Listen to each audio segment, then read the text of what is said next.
আমরা 21 তারিখে কর্মসূচি দেব, ওদিন প্রয়োজনে আমরা লাল শাড়ি নিয়ে আসবো। প্রতীকী অর্থে আমরা, যেহেতু তারা কোনো কাজ করতেই পারছে না কিন্তু গদি আঁকড়ে বসে আছে, এই জন্য প্রতীকী অর্থে তাদের জন্য আমরা লাল চুড়ি নিয়ে এসেছি। এই লাল চুড়ির লাল আমাদের শহীদদের রক্তের লাল।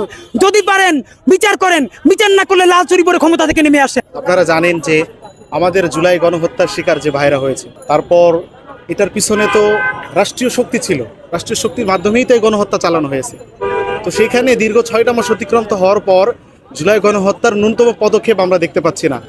শহীদ পরিবারগুলোর সাথে আমরা যথাযথ চেষ্টা চালিয়ে যাচ্ছি, তাদেরকে আশ্বাস দিচ্ছি, তাদের ভালো লাগার মুহূর্তগুলো আমাদের সাথে শেয়ার করতেছে, তাদের কষ্টের মুহূর্তগুলো আমাদের সাথে শেয়ার করতেছে। তো সেই জায়গা থেকে তাদের হতাশার গল্পগুলো আমরা যখন শুনি, আমরা মানসিকভাবে খুবই মর্মাহত হই, আশাহত হয়ে যাই যে যেই সরকার, যে গভর্নমেন্ট দাঁড়িয়েছে আমাদের এই যে 2000+ শহীদের রক্তের উপরে, হাজার হাজার পঙ্গুত্ব বরণকারী গাজী ভাইদের উপরে, সেই সরকার দীর্ঘ 6টা মাস অতিক্রান্ত হওয়ার পরে এখনও জুলাই গণহত্যার যথাযথ পদক্ষেপ নিচ্ছে না।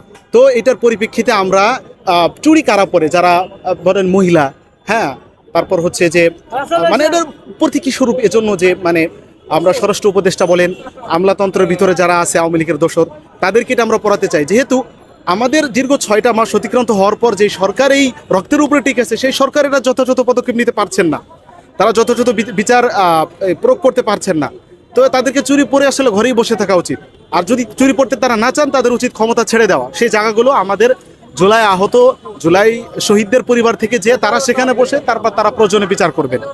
এজন্য প্রতীকী স্বরূপ আমরা আজকে স্টোরি নিয়ে আসছি। প্রয়োজনে যদি আমরা 20 তারিখ পর্যন্ত আলটিমেটাম দিয়েছি, যদি 20 তারিখের ভিতরে একেবারে সম্পূর্ণ জুলাই গণহত্যার বিচারের রূপরেখা যদি দাঁড় করাতে না পারে, তাহলে আমরা 21 তারিখে কর্মসূচি দেব, ওদিন প্রয়োজনে আমরা লাল শাড়ি নিয়ে আসবো।